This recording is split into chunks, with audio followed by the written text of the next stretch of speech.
ልጆቻችሁን ልትድሩ በመንገድ ላይ ያላችሁ እህት ወንድሞች ቤተሰቦች እባካችሁ ቆም ብላችሁ የልጃችሁን ባል የልጃችሁን ሚስት እዩ።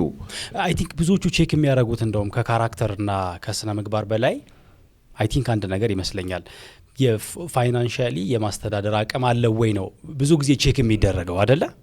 እሱ አንዱ ነው። ይኸውልህ አንዱ ነው።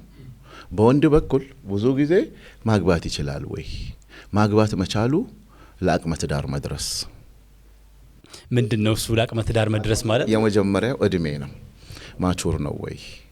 ሁለተኛ ምንድነው? ማኖር ይችላል ወይ? በቃ this is reality መቀየር የማንችለው ህጎች ናቸው። ማኖር ተጋብተን እንለማመዳለን አይቻልም። በሸሪዓም እንደዛ አይደለም። ቢያንስ የአንድ አመት ቀለብ ይላል ዲቴይል ስንገባ ማለት ነው።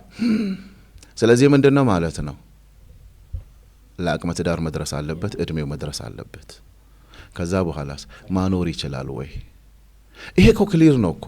ማኖር የሚችል ሰው ሁሉ ያግባ፣ የማይችል ሰው ደግሞ እስኪችል ድረስ ይጠብቅ እኮ ነው። ይጾም አይደል ረሱል አለይሂ ሰላቱ ወሰላም ያሉት? ታዲያ ፕሪንሲፕሉን እኮ ወደ እውነታው ስንገባ ስለመረሳ ነው። ለአቅመ ትዳር ደርሶ ሚስቱን ማኖር የሚችል ከሆነ እምነት ያለው ከሆነ ካራክተሩ ጥሩ ከሆነ እንዴ the door is open በቃ ምንም ነገር ያ አሁን ምን ሆነ?